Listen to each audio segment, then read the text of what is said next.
iaitu sentiasa menambahkan ilmu tentang agama. Kemudian kita jumpa hadis juga yang menyebut wa man salaka tariqan yaltamisu fihi ilman sahalallahu lahu bihi tariqan ila jannah. Siapa yang melalui jalan mencari ilmu, Allah mudahkan jalannya ke syurga. Maksud hadis itu ialah menuntut ilmu menambahkan pahala dan menambahkan amalan untuk dibawa ke akhirat. Kemudian kita juga sebut hadis yang menyebut man kharaja fi talabil ilmi kana kaman kharaja fi sabilillah hatta raja'. Dia sesiapa yang menuntut ilmu keluar mencari ilmu, dia ibarat orang yang berjuang di jalan Allah sehingga dia kembali ke tempatnya. Menunjukkan bahawa perjalanan kita pergi dan balik menuntut ilmu itu mendapat ganjaran pahala. Kemudian kita juga sebut hadis tentang siapa yang menuntut ilmu kana kaffaratan lima madha. Menuntut ilmunya itu akan menjadi penghapus dosa-dosa yang lalu. Jadi banyak kelebihan. Kemudian kita juga telah baca hadis Abu Sa'id Al-Khudri, bagaimana Nabi SAW berpesan kepada beliau dan para sahabat, kalaulah ada sesiapa yang datang kepadamu menuntut ilmu, jagalah mereka, ajarlah mereka. Maka ini adalah adab guru kepada murid. Pagi ini kita sambung dalam satu bab yang disebut Imam Tirmizi, bab ma jaa fi zahabil ilm, iaitu bab tentang hilangnya ilmu. Ilmu ni kita rujuk sekali lagi, ilmu agama. Maka bagaimana hilangnya ilmu itu? Hadis yang masyhur terkenal kata Imam At-Tirmizi, hadatsana Harun bin Ishaq al-Madani qala hadatsana Abdah bin Sulaiman an Hisham bin Urwah an abihi an Abdullah bin Amr bin al-As, daripada seorang sahabat yang bernama Abdullah bin Amr bin al-As. Ayahnya juga seorang sahabat iaitu Amr bin al-As.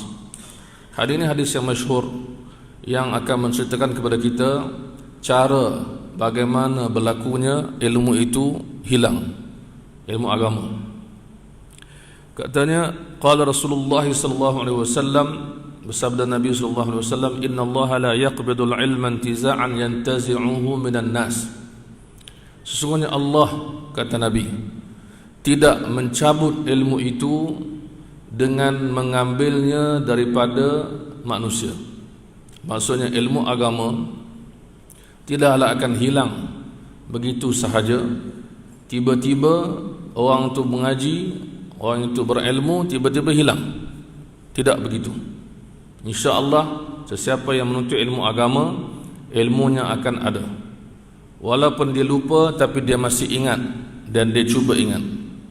Ini sama macam kita pernah mengaji, pernah belajar, kemudian kita lupa, tapi insya-Allah boleh diingatkan balik. Ataupun kita mengaji lama, kita masih ingat.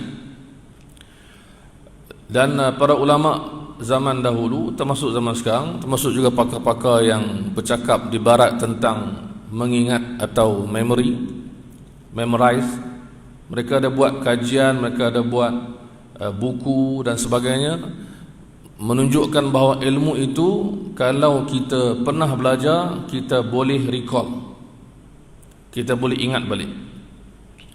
Terutama orang yang sentiasa mengulang-ulang ilmunya.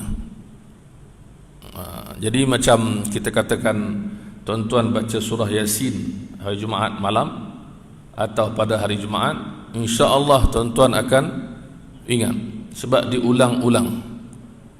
Jadi orang yang ada juga orang tak nak baca surah Yasin, dia baca surah Al-Kahfi. Dia kata sunnah baca surah Al-Kahfi. Maka orang yang baca surah Al-Kahfi setiap minggu, bukan cakap aja, dia baca betul. Setiap minggu dia baca, maka dia akan ingat. Bila orang sebut ayat, dia akan tahu, dan dia akan ingat awalnya, hujungnya, tengahnya. Ini dipanggil ilmu yang diulang-ulang. Dalam ilmu memory ini dipanggil repetition. Dalam ilmu Islam dipanggil muzakarah. Jadi dalam ilmu Al-Quran dipanggil muraja'ah. Sama saja, iaitu ulang kaji, ulang dan ulang. Maka orang yang mengulang-ulang, insya-Allah akan ingat. Tadi imam kita baca surah Al-Qalam. Saya pernah jadi imam solat Jumaat dan baca surah Al-Qalam. Kemudian datang lepas solat, seorang sahabat datang jumpa saya. Oh, dia kata, apa ni, kawai dia kata, dia orang Kelantan lah. Kawai dulu hafal surah Al-Qalam. Dia beritahu saya, dia kata, ustaz baca, alhamdulillah saya dulu hafal surah Al-Qalam, tapi lah tak ingat. Dia kata sekarang tak ingat. Jadi ini bukan ilmu lah kan? Ilmu ialah sentiasa diulang-ulang sampai kita ingat. Jadi insya-Allah kalau imam mengulang-ulang baca surah yang sama, kita akan ingat. Sebab itu ada sahabat Nabi, ada wanita di kalangan sahabat Nabi yang hafal surah Qaf, Qaf Al-Quran Al-Majid. Dia hafal disebabkan Nabi sentiasa ulang dalam khutbah. Sebab banyaknya Nabi ulang surah Qaf, sampai aku hafal, kata seorang wanita di zaman Nabi. Jadi kita hari ini, katakanlah kita hafal surah-surah di waktu kita muda, atau dulu kita hafal, maka di antara caranya ialah kita mendengar orang lain baca surah tersebut, kita akan ingat balik. Itu dia katakan cara untuk mengingat. Tetapi ada juga kita lupa kerana kita kurang mengulang. Di sini Nabi beritahu, bukanlah ilmu itu diangkat, diambil, dicabut oleh Allah SWT daripada ulama begitu sahaja, atau daripada masyarakat begitu saja. Bukan. Apa yang berlaku? Walakin yaqbidul ilma biqabdil ulama. Tetapi Allah mencabut ilmu daripada masyarakat dengan mematikan ulama-ulama. Bila ulama meninggal, kuranglah ilmu. Kuranglah ilmu. Contohnya apa? Kita kata beginilah, ilmu Al-Quran, ilmu tajwid. Ada orang dia suka Quran, suka tajwid, bagus. Di antara tokoh tajwid di Malaysia ialah Allahyarham almarhum Tan Sri Hasan Azhari. Semua orang tahu Tan Sri Hasan Azhari antara tokoh tajwid di negara kita. Bila dia meninggal, siapa yang boleh ganti dia? Itu maksud. Siapakah yang boleh ambil dan ulang ilmu dia macam dia ada ketika dia hidup? Dia boleh jawab soalan, mengajar para ustaz, mengajar masyarakat, ilmu dalam dadanya. Jadi kita akui ada orang pandai tajwid, tapi tak akan sama macam contohnya Tan Sri Hasan Azhari. Maka maksud hadis ni, bila Allah SWT matikan ulama, maknanya ulama itu ada ilmu, tidak ada yang boleh photostat macam dia. Tuan-tuan sekarang dalam bidang masing-masing, bidang agama ke, bidang bukan agama ke, kerja lama, pengalaman banyak, siapa boleh ganti tuan-tuan dari segi ilmu itu? Ada orang baru belajar benda yang sama macam tuan-tuan dan perempuan, tapi tidak ada yang boleh ganti seperti orang sekarang kata apa? Sebiji 100% photostat, tak boleh. Ini maksud ilmu diambil bila ulama dimatikan. Ilmu apa sahaja, ilmu Al-Quran, hadis, fiqah dan sebagainya, ada tokohnya. Sebab itu bila di zaman dulu kita lihat meninggalnya tokoh-tokoh ulama di kalangan sahabat atau tabi'in atau ulama terkenal lepas itu, ramai orang menangis dan sedih. Adakah kerana ilmu tu dah tak ada? Tak, ilmu masih ada, tapi tidak ada ulama sepertinya. Sebab itu bila Imam Al-Bukhari mendengar kewafatan gurunya Imam Ad-Darimi, Imam Ad-Darimi ni imam hadis, meninggal 255 Hijriah. Imam Bukhari meninggal 256 Hijriah. Maka setahun sebelum Al-Bukhari meninggal, dia mendapat khabar berita meninggalnya gurunya Imam Abdullah bin Abdul Rahman Ad-Darimi yang meninggal pada tahun 255 Hijriah. Menangis Imam Bukhari. Kenapa dia menangis? Karena tidak ada orang seperti Imam Darimi boleh ganti dia. Bila meninggalnya Sayyidina Abu Bakar As-Siddiq, Umar bin Khattab, Uthman bin Affan, Sayyidina Ali dan lain-lain, kosonglah tempat itu. Tidak ada yang boleh ganti. Itu maksudnya. Walaupun ilmu itu masih ada. Tuan-tuan hari ini ada Quran, boleh baca Quran. Adakah sama Quran yang tuan-tuan baca dengan yang dibaca oleh ulama-ulama Quran yang telah meninggal dunia, seperti Mahmud Khalil Al-Husari yang menjadi rujukan tajwid dunia dan pernah datang ke Malaysia menghakimi pertandingan Al-Quran. Ini maksud Nabi SAW.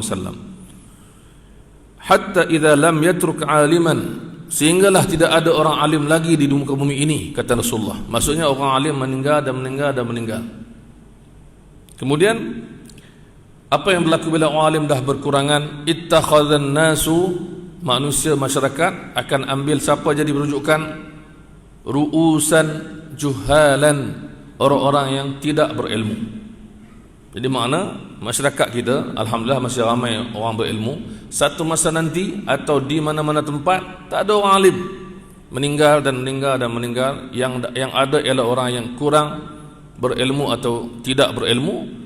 Tapi sebab tak ada orang, diangkatlah orang tersebut. Itu Nabi beritahu keadaan yang berlaku masa ke semasa, bahkan sehingga ke hujung ke akhir zaman. Fasu'ilu, maka orang-orang yang tidak berilmu disoal, ditanya. Ya, kita tanya orang alim, kita bertanya kepada orang yang tahu. Kita tahu macam mana pun, kita akan perlu bertanya kepada yang lebih tahu. Saya tak tahu soalan ni, saya tanya ustaz lain. Tuan-tuan tak tahu, tanya guru-guru. Para ulama berbincang, tanya guru mereka pula. Perlu ada soal jawab. Maka apa yang berlaku, kata Rasulullah, bila orang tidak berilmu disoal, ini bahaya. Fasu'ilu fa'aftau bighairi ilm. Nabi sambung, Nabi kata mereka pasti akan beri fatwa, beri jawapan tanpa ilmu. Tanpa ilmu. Fadallu, mereka sesat. Wa adallu, dan mereka menyesatkan. Ini bahaya. Ini bahaya kurangnya ilmu atau kurangnya tempat rujukan. Kurang tempat rujukan. Kita lihat dalam seharian, tuan-tuan dan puan-puan, tengok ketika ambil wuduk, tengok anak-anak cucu kita, tengok orang-orang muda kita ambil wuduk, tengok diri kita dan sahabat-sahabat kita ambil wuduk. Betul ke wuduk kita? Sah ke wuduk kita? Ada orang basuh muka, tak basuh bawah dagu, dia basuh atas je. Dia tak belajar muka tu sampai mana. Ada orang basuh tangan sampai ke siku, tak sampai siku, dia belajar macam mana. Ada yang basuh kaki, tak kena tapak kaki. Maka kita yang dianggap waris atau penjaga atau orang lebih tua atau orang berilmu, kena tegur, kena pesan, kena nasihatkan. Solat, berapa ramai solat? Betul ke tak betul? Kita pernah jumpa macam-macam jenis solat. Ada orang solat takbirnya tak berbunyi, tidak sah solat dia. Dia kena Allahu Akbar disebut. Ada orang solat rukuknya tak cukup. Ada yang solat rukuknya lebih pula. Ada orang solat bila duduk kaki tidak ditegakkan, jari-jarinya tak menghadap kiblat. Ada yang menghadap, ada yang tak, ada yang tak ditegakkan, ada yang tegakkan. Macam-macam keadaan. Ada yang semayang bergerak-gerak, kita pun tak tahu dia mengaji hadis mana. Semayang gerak-gerak, kejap garu kepala, kejap ubah spank, kejap urut janggut, kejap bergerak-gerak. Semayang ni kena diam. Bacalah keadaan Nabi dan sahabat solat. Jadi kita kena tahu ilmu. Jadi bagaimana tuan-tuan nak mengaji ilmu? Menuntut ilmu, tuan-tuan dan puan-puan, kita dah sebut sebelum ni, banyak caranya. Tapi bila melihat kisah Nabi Musa dengan Nabi Khidir dalam surah Al-Kahfi, bagus kita baca surah Kahfi, kan dalam tu ada kisah Nabi Musa dan Nabi Khidir bertemu untuk mengaji. Apa dia kata? Apa pesan Nabi Khidir kepada Nabi Musa? Supaya bersabar. Menunjukkan apa? Ilmu ni susah.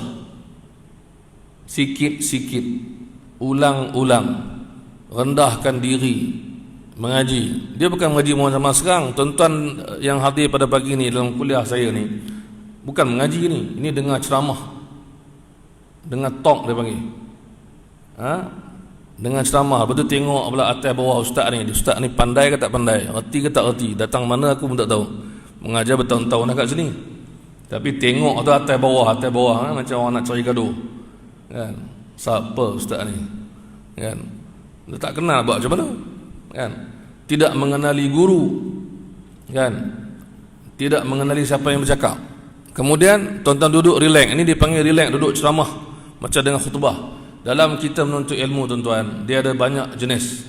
Ada di antaranya khutbah Jumaat, khutbah atau khutbah Jumaat ringkas dan padat. Ada keadaannya tazkirah, ringkas dan padat. Ada keadaannya ceramah panjang lebar tapi tuan-tuan perempuan dengar. Ada keadaannya mengaji kitab. Saya pun minta maaf lah pagi ni saya tak bawa print out, hand out untuk tuan-tuan tengok apa yang kita mengaji.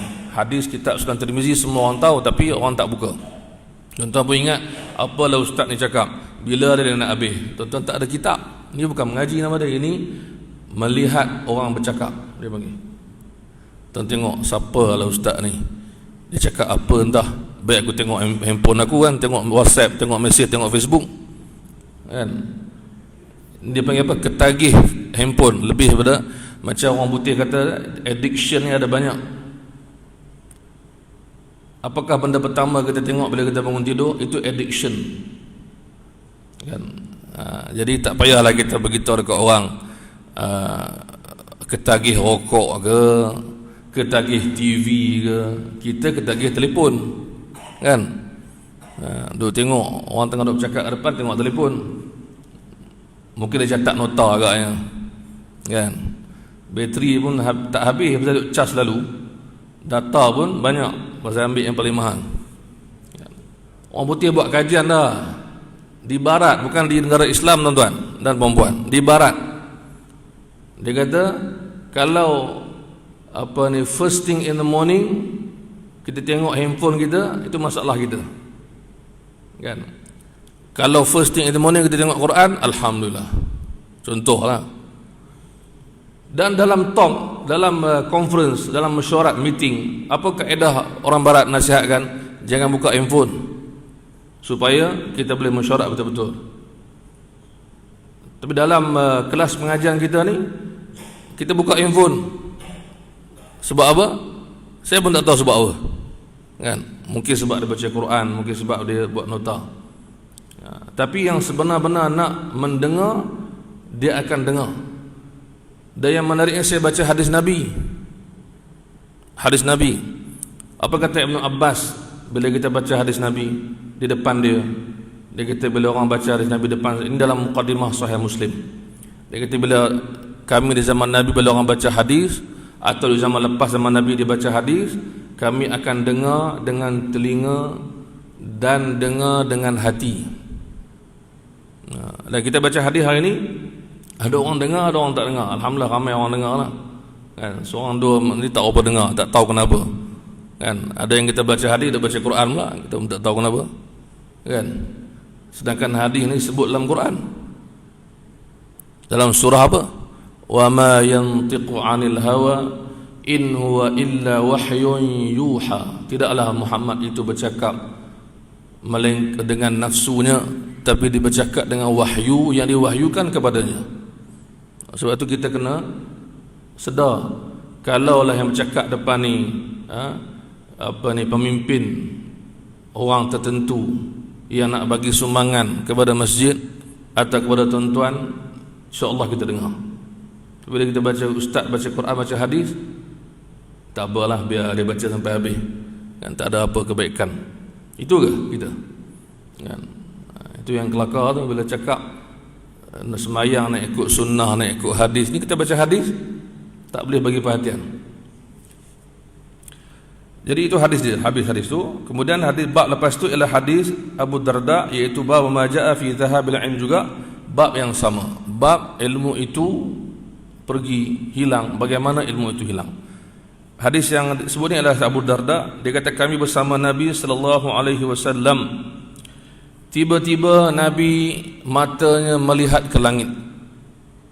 Kami tengah duduk dengan Nabi, bersama dengan Nabi, dan para sahabat duduk dengan Nabi. Ada dalam majlis ilmu, ada dalam musafir, ada dalam duduk selepas solat, ada berbual, ada bercakap, ada minum makan, semua dengan Nabi. Maka satu hari Abu Darda duduk bersama Nabi. Tiba-tiba mata Nabi memandang ke langit, tengah duduk itu.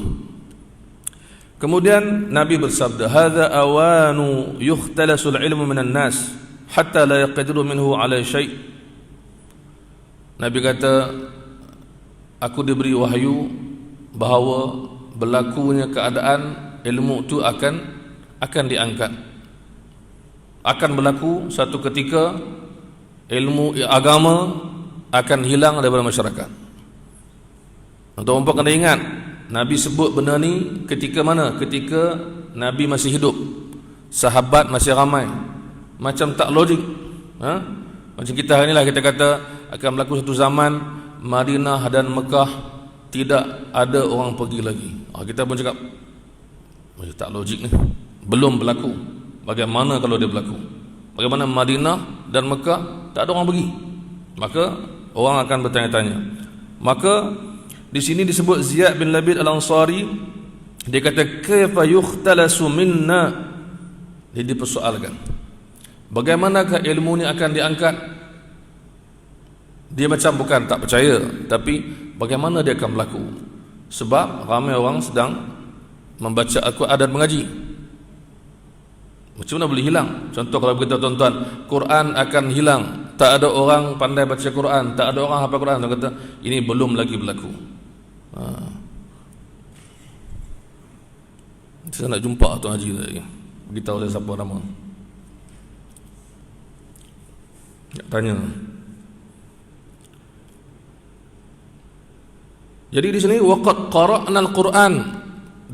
Dia kata apa? Macam mana agaknya boleh hilang ya? Kita baca Quran. Kita telah membaca dan menghafal masuk zaman itu, zaman dulu. Fa wallahi lanaqra'annahu wa lanuqri'annahu nisa'ana wa abna'ana. Demi Allah, dia kata, kami bukan sekadar akan baca, kami akan ajarkan Quran kepada anak-anak dan isteri. Maka macam mana agak zaman itu, dia kata. Maksudnya sahabat ni dan para ulama zaman tabi'in semua ni, dia baca Quran, dia mengaji Quran, dia ajar anak isteri. Itu kaedah dia. Kita hari ini tak tahulah, Quran pun kurang mengaji, nak mengajar lagi lah tak berani. Itu keadaan zaman sekarang. Zaman dulu kita mengaji Quran, mungkin tuan-tuan ingat lagi, saya ingat lagi masa kecil saya mengaji Quran daripada mak ayah dan daripada nenek, datuk nenek. Kita mengaji dalam keluarga. Kemudian satu peringkat berlaku, ramai orang hantar orang lain mengajar anak dia Quran, hantar orang lain mengajar cucu dia Quran, hantar sekolah. Jadi zaman dulu ini yang berlaku, keluarga ajar Quran, keluarga ajar Quran. Kita kena suburkan. Jangan kita hari ini kita Quran pun tak apa pandai, nak mengajar lagi tak berani. Anak cucu kita tanya Quran, kita bercakap sibuk ni, ayah sibuk, datuk sibuk, tanya ustaz esok. Anak kita main jumpa kita, ni apa ni, huruf sin kat atas nak baca macam mana ni, kan? Nak baca macam mana sin ni, apa dia tanda sin? Kita lain kali lah. Kalau orang dia tak tahu, dia tak suka ditanya, kan? Sin. Jadi ada pula tiba-tiba ada jim. Jim makna apa pula? Kemudian ada ketika ada titik 3 yang berkembar sebelah-sebelah. Nak buat macam mana tu? Jadi inilah dipanggil ilmu. Maka di sini kata sini, kami akan baca dan akan ajarkan anak-anak isteri kami macam mana ilmu tu boleh hilang. Tak terbayang bagaimana orang tak tahu Quran, tak tahu hadis, tak tahu ilmu. Maka dijawab oleh sahabat, thaqilatka ya ummuka ya Ziyad. Thaqilat ummuka ya Ziyad. Thaqilatka ummuka ni macam teruk betul kamu ni, macam tu sekali kamu tak faham. Bukan nak kutuk, tapi janganlah cakap macam tu, kamu tak faham ke? Ini cerita yang akan berlaku, ada sebab musabab dia. Gitu. Dia pun cakap, in kuntu la'udduka min fuqaha al-Madinah. Aku anggap kamu ni antara orang alim di Madinah. Macam mana kamu tanya soalan macam ni? Macam mana kamu gambarkan macam mana agaknya boleh hilang? Kami baca Quran, ajar Quran. Baik. Jadi disebut di sini bahawa disebut di sini dikaitkan dengan ahli kitab. Kita dia nak fahamkan di sini, hadhihi Taurat wal Injil. Cuba kamu lihat kitab Taurat dan Injil pada masa ini, pada masa dululah, termasuk sampai hari ini. Indal Yahud dan Nasara, indal Yahudi wal Nasara, di sisi Yahudi dan Kristian. Cuba kamu tengok mereka ada kitab dulu, mereka ada Taurat dan Injil, Taurat Yahudi, Injil Kristian. Baik. Famadha tughni anhum, sekarang kitab tu apa nilainya di sisi mereka? Maksudnya dah berubah, dah disalah tafsirkan, dah tidak diamalkan. Ahli kitab adalah mereka yang dulunya mengikut kitab kemudian tidak. Itu maksud dia. Baik. Jadi bila sahabat ni berbincang, maka dijawab di sini dalam hadis oleh Abu Darda, dia beritahu di sini, maka aku bertemu Ubadah bin Samit, berkata Jubair, salah seorang periwayat ni Jubair, dia berjumpa pula sahabat lain iaitu Ubadah bin Samit. Tadi hadis daripada Abu Darda dan kata-kata Abu Darda. Kemudian Ubadah bin Samit pula yang bercakap. Dia jumpa pula, dia menuntut ilmu pada guru yang lain, sahabat yang lain. Dia kata, ala tasma'u ila ma yaqulu akhuka Abu Darda? Kamu dengar tak Abu Darda cakap apa hari itu? Cuba bagi pandangan sikit. Bagaimana kata Abu Darda? Aku mau bagi tahu apa yang Abu Darda kata. Maka Ubadah kata apa? Sadaqa Abu Darda. Benar kata Abu Darda. Jadi ini antara kita boleh ambil sebagai pengajaran bagaimana kita menuntut ilmu daripada ramai guru. Dan kita bertanya kalau kita tidak tahu, kan? Jadi ini benar penting. Di masjid sebagai contoh, setiap minggu, setiap hari ramai guru. Kalau kita hadir lama kelamaan, kita akan dapat banyak ilmu. Tapi kalau hadir satu kelas je atau dua je dalam sebulan, itulah kadar yang kita dapat. Katalah masjid ni ada 30 hari, 30 orang ustaz, 30 tajuk, 30 kitab, 30 huraian. Inilah ilmu yang bertambah. Khutbah Jumaat lagi campur. Kita dengar khutbah, bukan tidur. Kita dengar, kita dapat lagi ilmu. Orang perempuan mungkin tak dengar khutbah, dia boleh dengar kuliah. Kemudian Abu Darda kata,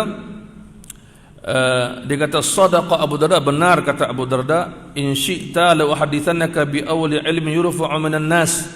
Kalau kamu nak, aku nak tambah satu lagi maklumat tentang antara ilmu yang akan hilang dalam masyarakat. Yang awal-awal di hujung di akhir zaman lah. Apa dia? Maka dia kata al-khusyu', ilmu tentang solat, tentang khusyuk dalam solat. Ini antara ilmu yang lama kelamaan akan hilang daripada masyarakat.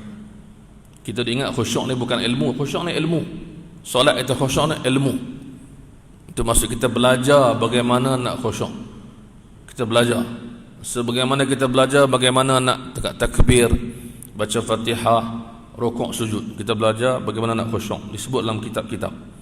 Yushiku an tadkhula masjida jamaah. Dan satu masa nanti kamu akan temui satu zaman ataupun satu masa dia akan berlaku satu zaman masuk masjid sembahyang jemaah, fala tara fi rajulan khashi'a, kamu tak jumpa orang yang solat khusyuk. Ini antara akhir zaman. Apa maksud di sini? Maksud dia apa? Maksud khusyuk ini dalam hati. Saya nak akhiri kuliah saya dengan sebut khusyuk yang disebut oleh Imam At-Tabari dalam kitab tafsirnya. Dalam kitab tafsir dia ada tafsir banyak. Di antara tafsir yang terawal dan terkenal ialah tafsir karya Imam Ibnu Jarir, Muhammad bin Jarir At-Tabari yang meninggal tahun 310 Hijriah. Ini antara yang terawal, termasyhur. InsyaAllah orang mengaji tafsir akan jumpa kitab ni. Imam At-Tabari ketika mentafsirkan ayat qad aflahal mu'minun alladhina hum fi salatihim khashi'un, maka dia tafsirkan apa maksud khusyuk. Maka dia bagi beberapa perkara. Pertama dia kata khusyuk ni maksudnya ialah taat menunaikan solat. Bermakna orang yang nak mencari khusyuk mestilah mula dengan menunaikan solat pada waktunya. Itu kata Imam At-Tabari. Khusyuk dengan maksud tunduk dan patuh dan taat menunaikan solat. Itu satu maksud. Kemudian dihuraikan lagi Imam At-Tabari kata maksud khusyuk yang seterusnya ialah ketika solat tubuhnya khusyuk. Apa maksud tubuh khusyuk? Khasyi'atan absaruhum. Dari ada imam baca mata mereka tunduk khusyuk. So khusyuk ni ada petanda di badan. Bila kita tengok orang tidur, kita kata apa? Ambil khusyuk, nampak? Itu maksud dia. Maksudnya tunduk, pejam, tenang. Maka orang yang semayang, dia tak boleh semayang bergerak-gerak mata kanan kiri atas bawah garu sana sini semua. Ini petunjuk, petanda dia tidak atau kurang khusyuk. Maka Imam Tabari kata khusyuk petanda dia ialah antaranya ialah di tubuh. Apa di tubuh? Mata mesti tunduk dan badan mesti diam. Sebolehnya, kalau nak garu sangat, dah gatal sangat, dah sakit sangat, tak apa, tapi berpada-pada. Sayyidina Ali pernah salat, kemudian dia garu badan dia sebab dia sakit, ada macam ruam di badan dia. Kemudian Imam Tabari kata, bila mata kita tunduk, badan kita tenang pun masih tak khusyuk, maka boleh dipejamkan mata. Untuk apa? Kenapa mata ni penting, tuan-tuan dan puan-puan?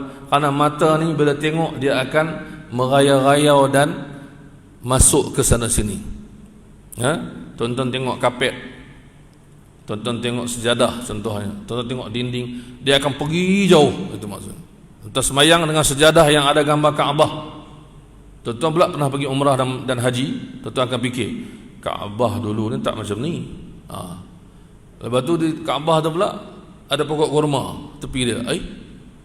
Pokok kurma ni zaman dulu ni ada ke kurma dekat tepi Kaabah? Dia mulalah pergi sana. Aku dulu pergi Mekah tahun bila, dia mula datang segala. Sebab tu mata penting. Sebab tu kalau boleh nak semayang, depan kita tak ada benda yang mengganggu, kalau boleh, kan? Sebab tu dikatakan tundukkan pandangan masa mata kita tengok tempat sujud sahaja. Kalau susah juga, tempat sujud ni pun ada macam-macam. Lepas tu seteri kanan kita pun ramai orang semua, pejam mata pun boleh, untuk mengelakkan hati ke sana sini. Itu maksud dia.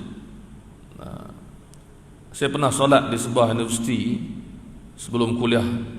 Kemudian baru nak angkat takbir, saya terpandang baju orang depan saya. Tu baju tuan-tuan kena jaga, jangan ada banyak sangat corak di belakang, sebab orang semayang tengok baju di belakang. Dia kata apa?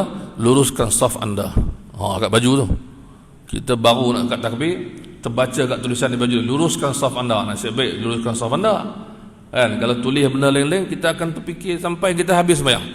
Sebab tu mata kita adalah kunci bagi hati. So bila disuruh tunduk, pejam, kenapa? Tak nak merayau-rayau hati kita. Kalau terpaksa tengok depan ada apa? Ada imam contohnya, atau ada dinding yang putih, tak apa, maka dihadkan pandangan. Itu makna yang kedua. Imam Tabari kata makna kedua khusyuk ialah mengkhusyukkan mata dan tubuh. Sebab tu sahabat dan para ulama dulu, dia tak semayang gerak-gerak macam setengah orang ni, gerak sini. Dia tenang, bukan tenang sampai tidur, tapi tenang, pergerakan solat itu dengan tenang. Yang ketiga kata Imam Al-Tabari, khusyuk ni ialah apa? Ialah hatinya ingat Allah ketika semayang. Ini tahap yang ketiga. Bila kita dah buat yang pertama, kita semayang ikut waktu, kemudian kita jaga wuduk semua, kemudian kita tundukkan pandangan, pergerakan kita kurangkan, datanglah yang ketiga, iaitu dalam hati kita rasa tenang ketika solat, tidak tergopoh-gapah, tidak teringat apa benda yang akan berlaku dan sebagainya. So, ini khusyuk. Alladzina hum fi salatihim khushu'un. Maka di sini Ubadah bin Samit kata, dia dapat daripada Nabi lah, maksudnya bahawa di antara yang hilang sedikit demi sedikit di akhir zaman ialah khusyuk dalam solat. Itu bahaya. Bagaimana kita nak kenal khusyuk dalam solat hilang? Ni bunyi ni khusyuk hilang, bunyi. Lepas tu semayang kena jaga, jangan semayang tempat yang bising, kan? Bila ada orang semayang, jangan kita pula bising, sebab takut dia, kesian kat dia. Maka bila khusyuk ni mula hilang, maka Ubadah kata tanda akhir zaman. Itu maksudnya, kan? Di antara tanda khusyuk hilang apa? Pergerakan yang banyak, mata dia liar, lupa rakaat dan lain-lain. So itu kita kena jaga. Baik, kita berhenti dekat sini. InsyaAllah akan datang kita akan sambung lagi bab yang baru, iaitu bab orang yang menuntut ilmu agama kerana dunia. Itu bab yang bahaya. Menuntut ilmu agama kerana dunia. Dunia ni maksudnya apa? Orang menuntut ilmu kerana Allah. Dia menuntut ilmu kerana ada sesuatu dia nak. maka dia pun bersungguh-sungguh, akhirnya dia lupa niat sebenar ilmu agama. Ilmu agama ni tuan-tuan dan puan, bukan untuk mendapat keduniaan. Dunia ni datang dan pergi. Penuntut ilmu tak akan lari, terus belajar. Ada duit, tak ada duit, senang, sihat, kaya, tak kaya, sakit, menuntut ilmu terus. Dia tak fikir soal tu. Menuntut ilmu ni, apa aku dapat nanti? Zaman dulu orang cakap apa? Zaman dulu lah, zaman sekarang tak ada, insyaAllah. Kalau hantar anak sekolah agama, nanti nak kerja apa? Zaman dulu lah. Hantar anak mahat tahfiz, dapat apa? Sekarang ni tak, insyaAllah. Alhamdulillah sekarang ni mahat tahfiz pun banyak. Kita pun hantar anak kita mahat tahfiz. Banyak sekolah dah tukar di sekolah tahfiz, termasuk MRSM dan lain semua tukar tahfiz. Alhamdulillah, ramai orang faham ilmu agama cerita lain. Dan bila orang tanya saya, anak saya tahfiz juga, Alhamdulillah habis 30 juzuk. Orang cakap saya, anak ustaz nanti nak masuk universiti, nak kerja apa? Saya kata, kerja tu bukan urusan kita, tapi dia kena mengaji selagi mana dia boleh mengaji. Dia mengaji, ambil SPM, masuk universiti, hafal Quran, ulang-ulang, mengaji ilmu agama. Ilmu tu kena cari, insya-Allah kerja tu ada. Kalau dia jadi apa pun, orang berguna, pandai baca Quran, hafiz 30 juzuk, mengaji ilmu agama. Jangan risau. Tuan-tuan depan saya ni pun tak sangka boleh kerja macam tuan-tuan kerja masa dulu. Mengaji, tak tahu pun kerja apa, mengaji je, bagi rajin. Tengok-tengok alhamdulillah dapat kerja. Kadang-kadang lain pula daripada yang dia mengaji. Kan, mengaji bahasa Arab, balik jadi meniaga kereta. Tokek kereta pula, tak pasal-pasal. Itu adalah kerja rezeki, cari masing-masing buat. Kan, dan ini kita serah pada Allah SWT. Tapi ilmu bukan untuk didagangkan, bukan untuk menjadi satu benda yang membuat kita boleh rebut dunia. Maka ajak anak cucu kita mengaji ilmu agama kerana Allah. Jangan fikir lagi orang lain mengaji apa tak, kita mengaji. Anak kita biar cemerlang, Quran hafal, biar 30 juzuk Quran, biar pandai baca Quran. Maka dialah yang akan menjadi orang yang pandai agama di kalangan orang yang tak tahu. Kan, bila kita mati, dialah yang mewariskan pahala kepada kita, kerana kita hantar dia belajar agama. Semua akan mati. Wallahu a'lam. Subhanakallahumma wa bihamdika asyhadu an la ilaha illa anta astaghfiruka wa atubu ilaik. Bismillahirrahmanirrahim. Al-'asri innal insana lafi khusr illa alladhina amanu wa 'amilus salihati wa tawassaw bil haqqi wa tawassaw bis sabr. Assalamualaikum warahmatullahi wabarakatuh.